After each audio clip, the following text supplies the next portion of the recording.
All right, hey, what is going on, guys? Ali here, back again with another review for you guys today for episode because last week I was actually like last Monday for episode 7. I was not here. I was actually stranded, stuck in Wisconsin for about 2 days because of some sort of crash and everything. Everything's good though. But yeah, since those 2 days, Monday and Tuesday, that I was not here, I couldn't do a review and everything, so I decided, you know what, I will do a review, or not review, like afterthoughts video of episode 7 and episode 8, which I'm very hyped about. Like, yo, first of all, okay, no. Anyways, if you like any of my content and stuff like that, Bleach and stuff, the Bleach greatness and whatnot, not only that, but like unboxings and stuff, I'm also gonna have a massive Bleach 20th anniversary exhibition unboxing and Bleach 20th anniversary stuff pretty soon. I'm gonna have a big unboxing for that probably in the next like couple weeks or so. So I hope you guys are excited for that. But this video is obviously for episode 7 and episode 8. So first and foremost, episode 7. When that I did not expect in my wildest dreams the very first shots and sequences were of the OG court guard squad with Yamamoto and the 13 squads fighting Juhabak and his first Quincy army 1,000 years ago. I knew because of like a couple of days beforehand, obviously, like Kubo just out of nowhere has this beautiful key visual, or not key visual, but just like this beautiful poster of the OG court guard squads with Yamamoto literally out of nowhere. It just shows up in the magazine and it's just exploded all over Twitter and on the internet and everything. Like anime onlys, I would say, if you don't care about spoilers, I would say watch it or like check it out or whatever, but that's besides the point. The moment that was shown a couple of days before Monday, I was like, okay, Kubo's doing something. He's cooking something up.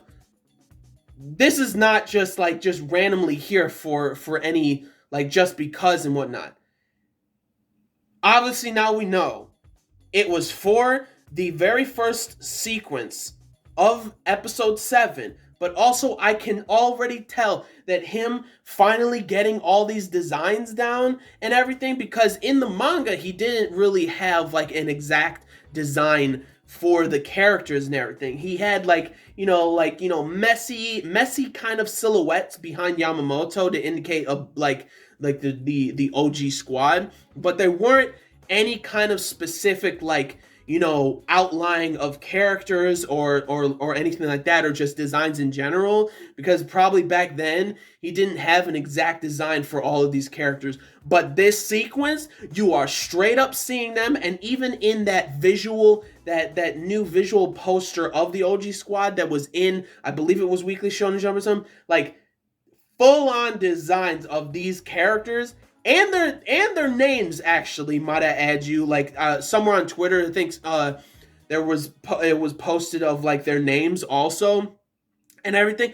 Bro, seeing that, I'm like, Kubo must be so exhilarated and happy with what is going on with Bleach, and it just exploding once again with popularity and everything. Like, the 1,000-Year Blood War so far has been at #1 since the moment it started on October 11th. And everybody was so worried that Disney bought the rights to Bleach and stuff. It's gonna be, oh no, it's gonna be awful and stuff. Like, do you guys understand that all they did was get the rights to stream it, and then they put it on Hulu? Because obviously Disney Plus has some R-rated things, but Hulu is where it's at in general when it comes to the actual anime and whatnot. That is where it's at, and they own Hulu, so it's like, I couldn't for me personally, I couldn't understand why people were so upset that Disney was able to get Bleach and everything. And I'm like, yo, there's literally nothing to like say that you're like, oh, I hope they don't ruin stuff. Like, there's no reason to feel that when they only had the streaming rights and everything. And like Bleach being like number one for literally since the moment it was released on October 11th, bro, out of the freaking what, like it's amazing. I love it so freaking much that like it gave so much of the doubters like straight up like duct tape to shut their mouths that like this shit is here, Bleach is here, and it's here to stay. And it was absolutely amazing to see that sequence in the beginning of the episode, the viciousness that that the first OG squad, what? There was one dude that his Zanpakuto literally is a spinal cord. What? Hello? And then the one guy just took two Quincy's heads and just mashed them up. And then that first girl, which I'm not gonna name names or whatever, that sliced that dude that Quincy in half with like no sound at all. But then we got to hear the music of like all the sequences and the fluidity of the like all of this. That entire sequence was not even in the manga at all. It was no there was just one tiny minuscule panel of Yamamoto with you know janky silhouetted characters behind Yamamoto like in the panel, and that's all that we saw about the OG 13 core card squad and stuff. That's literally all we saw. So getting this entire sequence with all of them and how nasty they were, just bloodthirsty crazies and shit, like amazing. And then that moment that Sasakibe was like, you know, Yamamoto and Juhabak were like going to square off, and Juhabak's face was like he was like about to smile. Like I think that was like a nervous smile that like that he was like, oh, I'm screwed or something. But that wasn't even the case. Or that was probably the case. He was about to fight Yamamoto, but then up comes Sasakibe underneath the Quincy bodies. Fire. Oh, and stabs Juhabak, bro. That was phenomenal. Amazing. Like, what did Juhabak, what was he gonna expect? Like, he literally invades Soul Society. What do you think? What does he think was gonna happen? Like, come on! Like, he literally gets clapped, gets his ass kicked. Absolutely phenomenal. He royally got his ass kicked and everything's absolutely amazing. That whole sequence was just like top notch, phenomenal. Like in canon, like anime only stuff that like we sorely needed in the manga, but Kubo couldn't put it in, and it was absolutely phenomenal. And then the moment when it goes back to the present day, and then it goes kind of back to like, you know, Shunsui when he was younger, and like how Yamamoto was chasing him around and stuff like that, like, hey, like, why are you like entering my room? Like, that was so cool to see. I'm not exactly sure if that was in the manga. I'm not exactly sure because I haven't read the manga in a really long time, like years upon years since it ended was like 2016 or something like that. Like, so I don't exactly remember, but like seeing that sequence and then going to the future and then or to the present and stuff, and like him talking about to Shinsui about like that picture or that art the art piece that's on the wall of that of Yamamoto, pretty much like it was just fire, and then him standing there and stuff, and Yamamoto is like, the moment that this guy appears, that this person appears again, I most likely will never come back. And then it goes to the present, and then even before that, he's talking about how like in the Soul Society, like this character, this person came in that moment of crisis and seemingly made things worse or something like that, and him saying that like, but the moment that this character or this person comes back, I will not come. I will not be back ever again. I will not come back ever again. And then him coming to present day and seeing, bro.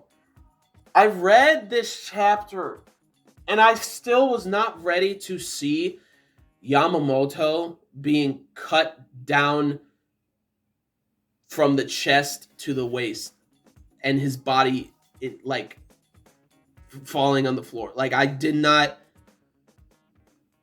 I was like my hairs were standing on end. I was goosebumps. Like there was no music or no like anything at all in the background. It was just the top part of his body falling on the floor while his legs are still standing there, and it's like it made me just like relive that gut wrenching feeling of back when I read it, how heartbreaking it was, and I got so emotional that like immediately everybody felt his spiritual pressure disappear, and everybody's like, and bro, Shunsui's voice actor, oh, and also Byakuya's voice actor when Ichiko, absolutely phenomenal, fantastic, loved everything about it and stuff, and just like what was also like not Yamamoto's thing, but when what Juhabak was talking to him about, like kind of made me made me smirk a little bit or giggle a little bit, was like how he was presenting like his monologue in his speech to Yamamoto, saying that they became a bunch of weaklings, and I'm like, no, that's not the case. They became stronger in general, and it had nothing to do with like justice or pride. It was more so like it was a good thing what Yamamoto started 1,000 years ago. It created more balance. It created more like stability and balance, which brought about a lot of peace. There's absolutely nothing wrong with that. The 13 Core Guard squads are very freaking strong. It's just that you decided to want to take all their powers away. So how are they going to express their strength? Like, hello? Like him, like in general, the way that he had this speech to Yamamoto, like it's very flawed to me in general. Like a lot of people kind of probably would disagree, but for me, in my opinion, it's pretty flawed in that him saying that like they became a bunch of weaklings and stuff. It's just that they became a little bit complacent with what's going on. Like Yamamoto like could have had his arm healed by Orihime and stuff, but I think that was more so that Yamamoto sacrificed his arm in that moment to try and beat an enemy who is evil. Aizen's evil. I don't know why people think that like he's not and stuff. He literally wants to be at the top and be the king and stuff. That he's the epitome, and he'll do literally anything, like kill anybody or eradicate anything. Like he's evil. That's what he is. I mean, come on. But like in general, like hearing that from like Juhabak, and then like hearing like Yamamoto sitting there with a bunch of students teaching them like what it is to be a Soul Reaper and stuff like that, I'm like, you need to do that.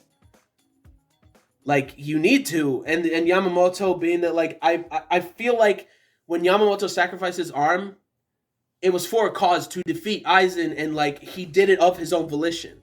That's why he doesn't want Orihime to heal his stuff, because he sacrificed it in the cause of wanting to like win in a fight and everything. If somebody cut his arm off, I bet you he would be fine with Orihime like healing his arm. I bet you he would have been fine with that. But that's besides the point. And then like he disappears. He's just gone. Like that shit was just, it was gut-wrenching and sad when I read it, and it still is when I watch it, man. Like it was just and then they're about to leave, and then bro, I thought episode 6 was gonna be just the most phenomenal thing. I feel like episode 7 absolutely topped it. The way that Byakuya, like when Ichigo comes in to the Soul Society, bro. Oh, it was absolutely phenomenal to get. But he broke in, and then he comes in like that. when you hear like Ichigo like floating and then he disappears and then all the Quincy's are like, what the hell was that? Like it just disappeared. Like where that energy just out of nowhere disappeared and stuff. That seems like it was like just from the noise. Like it wasn't Flash Step. It was Sonito, right? That what the Arankar and what the Hollows use. Like his anger seeping out is making him use it like hollow powers and stuff. That's crazy. And bro, the fight when he was fighting Juhabak, but not even before that, when Byakuya is telling him like this is like Byakuya's pride and everything of being a Soul Reaper, and then him pleading like you are just a human, you're not even supposed to be in this fight, let alone even being here in Soul Society to protect them and stuff. Like, but excuse my audacious, like the audacity that I have right now asking you this favor. Please protect Soul Society, Ichigo Kurosaki, and then like the voice actor of Byakuya doing, oh, it was amazing. It was amazing. Like, oh, it was amazing. And then, ooh, oh my god, the rain not even touching Ichigo, it's like just the sequence of the animation of it slowly is like, okay, now like the rage and heat of his spiritual pressure is starting to come out now. It's the rain and water is just evaporating like an inch or two off of his body, and then it starts swirling. And then seeing that like shot of Ichigo there from one of the greatest panels of Bleach period, seeing that animated, amazing. And then coming in hot, attacking Juhabak and the fight. Oh, when he said that, like, I am indeed the one who destroyed Soul Society, and the rage that's coming out of Ichigo. Oh my god! Oh, they went in so much fighting Juhabak, and then like Juhabak stabbing him, then like bro, the anime onlys finally are seeing it, and the revelation of what Ichigo is, and everything about him having Quincy blood, and him having blood vein, and the reason why he was able to get out of the jail, like absolutely amazing. All of it was phenomenal. I was losing my mind again, like I was like 7 or 8, 9 years ago reading this and stuff. Like seeing this is like, oh, this. Oh, like it was so good. Like he was going to drag Ichigo to the Wandenreich to like re-educate him and everything. And also I just love the way that they animated and like or just the art style in general in the way it was animated to where Juhabak was explaining to like Ichigo like why he was able to get out of the jail that Opie like made and everything, like just seeing it how like when Ichigo cuts when he's talking about how like Ichigo probably was like explode like having his spiritual pressure like explode out of him to like break the cage and everything, and that spiritual pressure kind of mixed with like Opie's like spiritual pressure within like the cage and everything, and came back and went back into Ichigo and started to awaken memories within his spiritual pressure within himself, like to his core, like in the core of his soul and of his power and his energy and spiritual pressure and whatnot. And that was like the reason why he was able to break out, which I the way it was just animated looked so good, and I feel like it explained it so much more, or not so much more, but like so much better than the manga, I feel like. And it might be because the manga was just like, black and white and everything or something like that, but I just feel like it was like explained a lot better by Juhabak in the anime, a lot more so than the manga. I think it's just because of the visuals and like the colors and the visuals and everything that we saw or that we were seeing and everything. I think that's the reason that like it looked a lot better, and I loved it completely. I absolutely loved it. And then like seeing Ichigo's blade, his Bankai getting cut, and then his the dread and everything on his face when they were leaving back into the shadows, and that like Juhabak's coming to get him was just so like saying that like I'll come back for you like my son born in the dark, whatever. Again, he's not really his son. It's just because he has Quincy blood in him and stuff. Like he's kind of like the harbinger of all Quincy's. That's kind of what Juhabak is. Not harbinger of, like, he's the king of all Quincy's and everything. He's the purest Quincy around. Like, he's the purest one. So that's why I was saying that. But like that moment of like Ichigo getting his Zanpakuto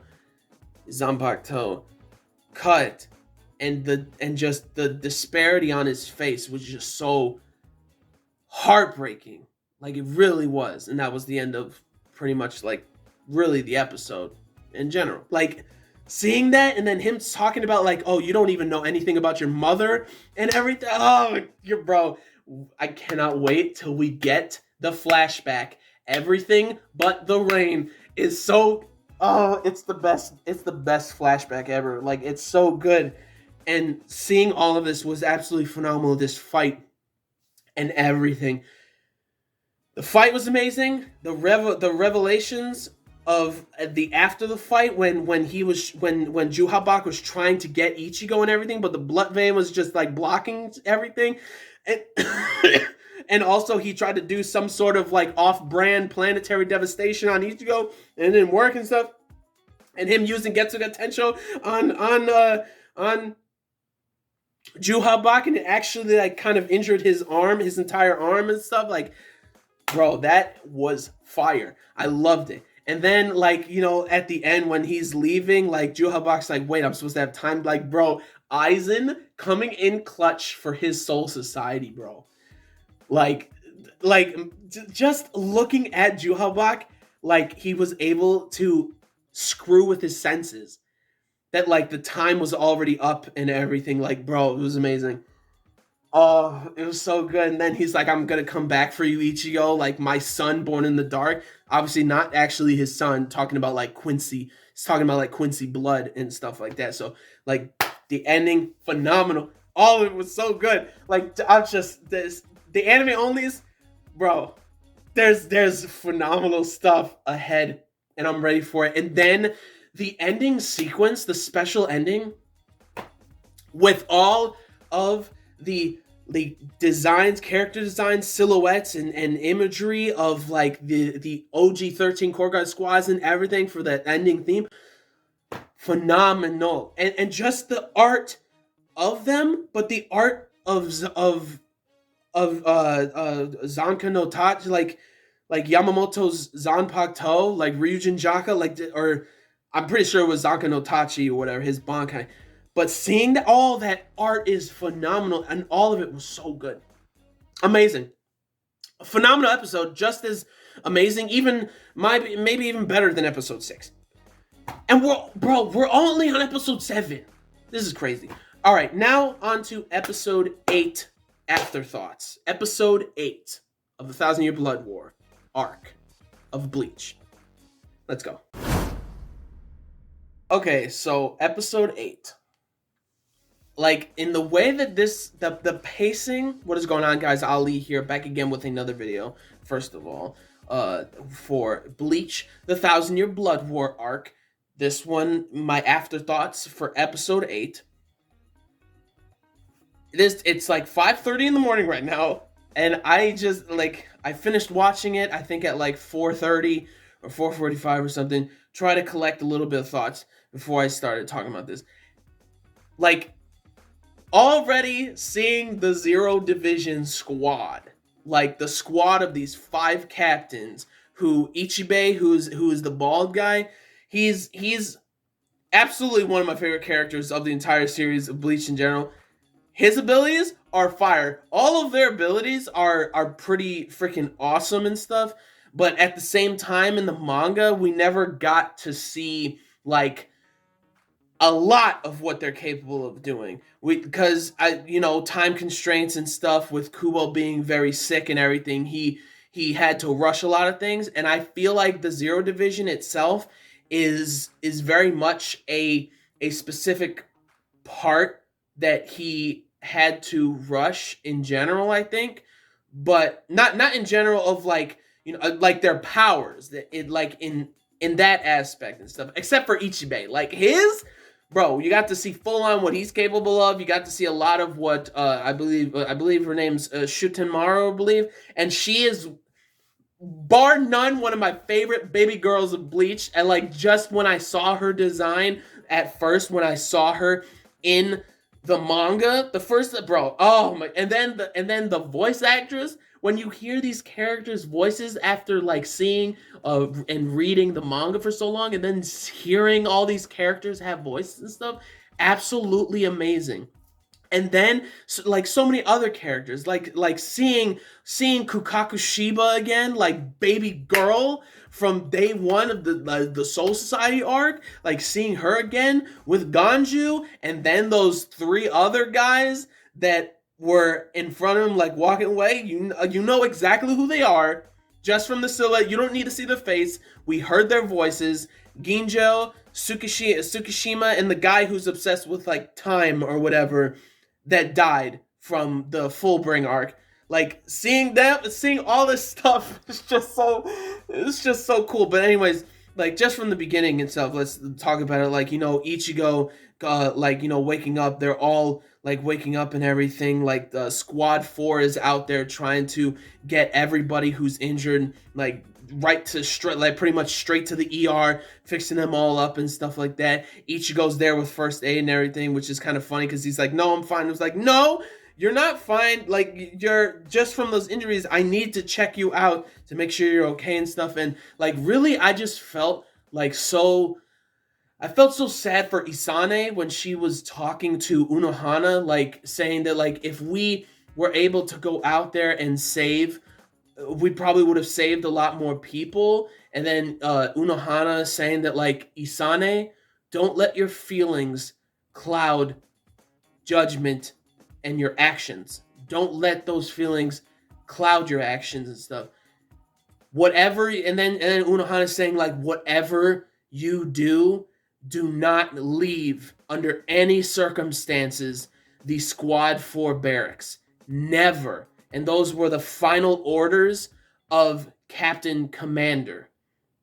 His final or like Yamamoto's final orders. And hearing her say that, it's like the more that you think about it, that actually would not work out if they actually went out. And Yamamoto knew this, that he most likely would not be coming back in general.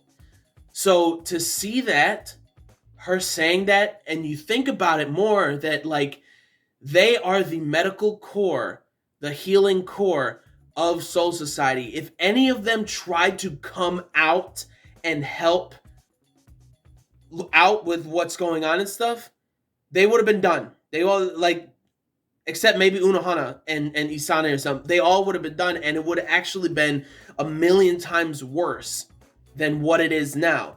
On top of the fact that Ichigo pretty much holding off, fighting like Juhabak and everything, and coming in clutch and stuff from episode 7, which was so funny when he came out of the what is it called, like the bridge between like Hueco Mundo and the Soul Society, when he was going through it and he got like caught up in the cage and stuff. The moment he got out, and then that one guy that was that one like Sternritter that was telling him what he is and stuff, like Ichigo was like, "No, fuck you," and then like, "Fuck out of here, stupid," and destroyed him. That shit was funny. But regardless, this is episode 8 talking, not episode 7. Like, just to see like Unohana like that with Isane and stuff, and Isane, I just like, I feel so bad for her, like emotionally, that I just want to give her a hug. And she's absolutely one of my baby girls of Bleach. There's so many baby girls of Bleach, absolutely fantastic. And then going to what I believe what is his name, like Hirako, right?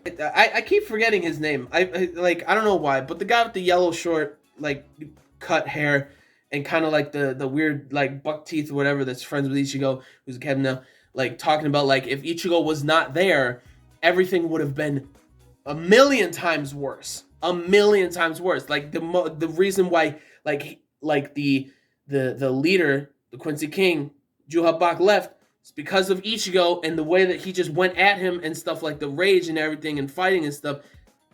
That's also played a factor on top of Aizen On top of Aizen's like mind fuck of Juhabak when he used his powers against him just by looking at him, and Ichigo, like both of them together, and like other aspects of like specifically like Unohana and the Squad 4 not leaving the barracks at all. Those three factors like helped in general like Soul Society survive.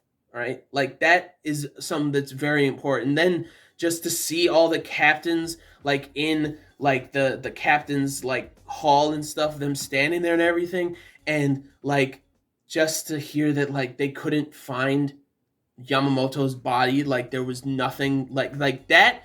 That is something that is so heartbreaking, is that like not only did the person, like on top of the fact that the person that you admire most, or like your leader, dies, also you can't bury them. That is like even higher of like something that's like so depressing and heartbreaking, that like not only did they die, but you can't even bury them. That is so messed up. Like it's so sad and messed up. And like I I completely understand Soifon and how she feels and stuff. Like a lot of people probably would get like annoyed by her because she's captain and she needs to be like, stoic or whatever, and keeping your emotions calm and stuff. But it's like the fact of like I'm not mad at her, and I'm not annoyed by her either and stuff, because of the fact that she herself, I would say, I think she might be younger than Toshiro. I don't necessarily know, but the fact of the matter is that she is one of or she is the youngest captain of the entire like 13 court guard squads. Like she is the youngest one, so like the maturity level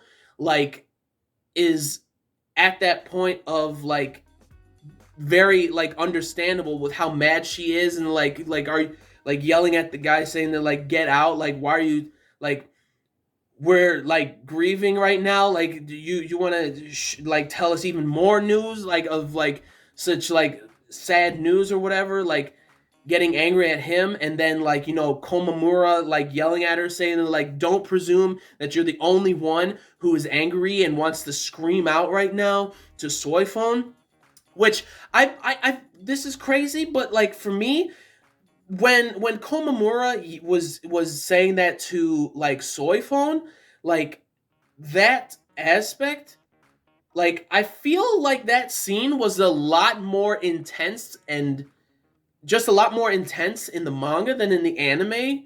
I think it's because like the panel showed like Komamura's face like close up, and then Soifon's face close up, where like Soifon looks like she was about to cry when like Komamura's saying that to her about like screaming, like you're not the only one who wants to scream out loud and everything.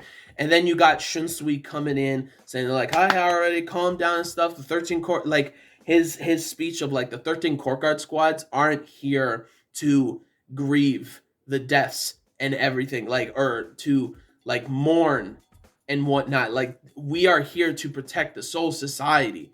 We're not supposed to mourn the Soul Society. We have to try to protect it and everything. So that was like very an emotional, intense moment. And like having it with like, the voice acting and stuff, and not just like, the manga. I mean, like, like it feels so intense when it's animated and everything. And it was just like a sad moment of like, just pretty much his Zanpakuto was still like not intact, but they did find it.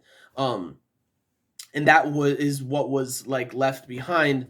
So at least they have something of Yamamoto's where they can like place it somewhere, like maybe a little a shrine or something to like to have there and whatnot. So that was like pretty crazy too. Not crazy, but like sad to like watch and mention and everything. And then you got Ichigo going to Mayuri's place, and Mayuri saying that like Shikai's, you can fix them, you can modify them like how Mayuri does, but a Bankai, when a Bankai breaks, it cannot ever be fixed ever. It's not possible and stuff. And then after this, we get to see bro, like Mayuri is saying that like you should come and meet them, like they're coming and whatnot, and all the captains surrounding with Ichigo, and all of a sudden the giant pillar just comes down, and like, bro, Squad Zero, my dudes and my dudes and dudettes, bro.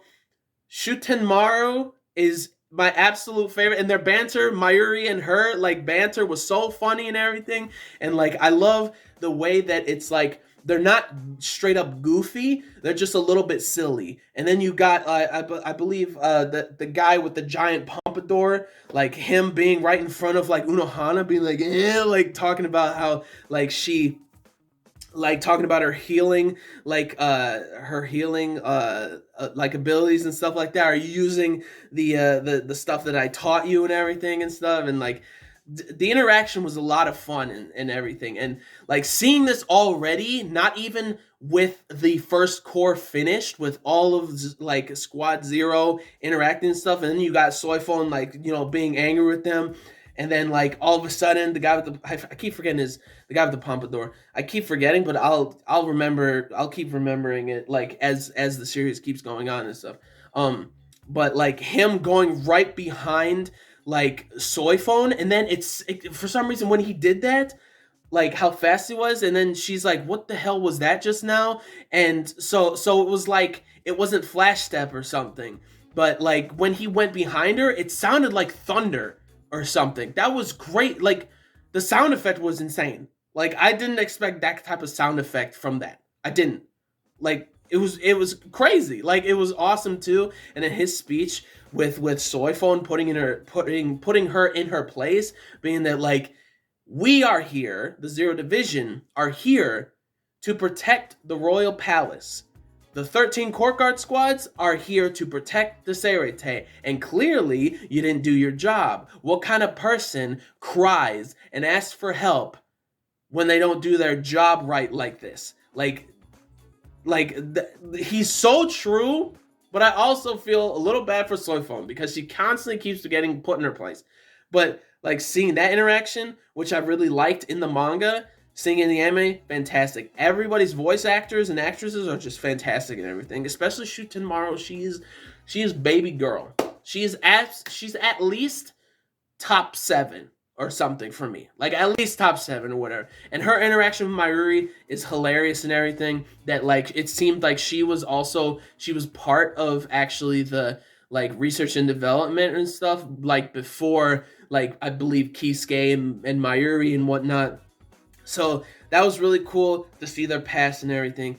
And then I believe her name is, I forgot her name, but the girl that's like really like heavy set and has like the purplish pink hair and everything, like her interaction, because there's so many characters that are just introduced, like Ichibe, my guy with the bald head and everything, telling, like, he's one of my absolute favorites, telling Ichigo to come with them and stuff because he has like a different reason why he's coming. Like he has to go to the royal palace with, like, you know, Byakuya, he survived, Renji survived, Rukia survived, obviously they all survived and everything, and like his Bankai is broken and stuff, he can't fix it, but they can try to like reforge it upstairs, like up in the royal palace and stuff. And we're already up there, and even before that, like you got Kaku Shiba.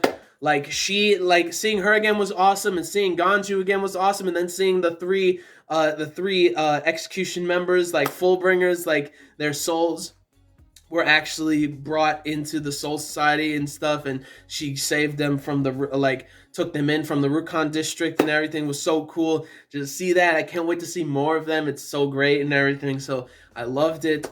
And like just seeing that and everything, and just seeing what Ichigo, like, if we're getting all this already in just episode 8 of the first core, and there's still like 4 episodes left or something, we're gonna get what was shown in the opening theme song of this core of, bro, in the opening theme and everything, there's a massive freaking spoiler in there. And if that is, and if the pace that we're going right now is like really good and smoothly going as what it's going right now, we're gonna get to that like at the end of the core. Like, bro, this is gonna be insane.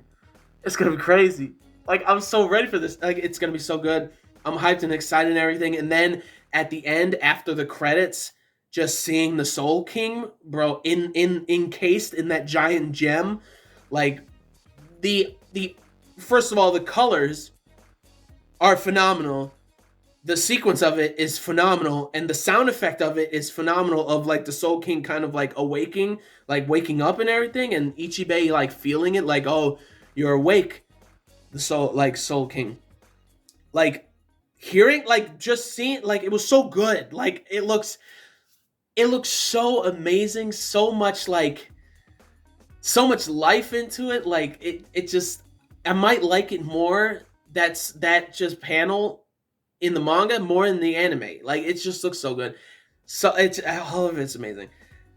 I love every second of it. It's just phenomenal. It's just fantastic. Everything that's going on right now. Again, if we're going at the pace that it's going right now, and we're only on episode 8 of the 1,000-Year Blood War arc, with like 4 cores, you know, bro, like 4 cores. We're already at the place that I believe that we are going to end at in this first core, episode 12 or 13 or something like that. Like, if that's true, and then also seeing that, like, you know, Kisuke and like Orihime and Chad and everything, they're all good and stuff, and then like hearing the voice that comes up behind them, you know who it is, the hole on the stomach, the voice itself, the voice actor, you know it's Grimmjow. Grimmjow's back, my dude is here. Like, I'm so excited to see him again and stuff. I genuinely hope that he's gonna get so much extended time. Like, completely, like, please, it's gonna be so good. Oh my gosh, this arc is gonna be absolutely phenomenal. There's 3 cores, like, not even the first core is done yet. There's 4 cores gonna happen. We're already at the point of where I think it's gonna end in this arc, or in this core, like in episode 12 or 13. Phenomenal. I think next season is gonna be where it's possibly everything but the rain, like that flashback arc, that mini flashback arc, is gonna happen, I think, in the beginning of the next core, of the second core of the 1,000 Blood War. I think so, or it's at the end of this. I don't know which one. I'm pretty damn sure it's at this in the second core. It's gonna be so good. I'm so ready for it. Oh, this was also another amazing episode, even though there like really wasn't like fighting and stuff. Oh, revelations, seeing these characters, new and old. So many characters. So good. Oh, it was amazing. Fantastic episode. Episode 7 was amazing. Episode 8 was amazing. All of it was amazing. But anyways, if you liked anything I had to say, that is it for this Afterthoughts video. If you like anything I had to say, you love Bleach, you love 1,000-Year Blood War arc, you love everything that's going on right now, leave down in the comments your thoughts. Like this video if you did, and subscribe to the channel for more reviews, vlogs, unboxings, live reactions, theory discussion videos, and things like that, and so much Bleach stuff going on. And again, I'm gonna have like a big like unboxing of Bleach 20th anniversary stuff at like the exhibition that happened in Tokyo like earlier this year. Like soon, I'm gonna have a big video on that soon, and some other like, you know, Bleach stuff. But yeah, like, subscribe again to the channel for reviews, vlogs, unboxings, live reactions, discussion videos, and things like that. So gentlemen, stay classy, ladies, stay sassy, but most importantly, everybody, you gotta stay a little nasty, all right? So peace and love, and I will see y'all later in the next video. Peace out. May the force be with you always. Plus, ultra, locked home, Bankai, everything. Finally, we're out of the first invasion. It was so depressing and everything. Thankfully, we're out of it. It was crazy. It was intense. It was depressing. Full-on despair and stuff, but what comes out of it is golden. What comes out of that first invasion is golden, and they're all them Quincy's are gonna go regret everything that they did. Peace and love, and I'll see peace and love, and I will see you all later with the next video. Peace out, and may the force be with you always. Plus, ultra, locked home, bond, kind, everything. Let's go. See you guys next week.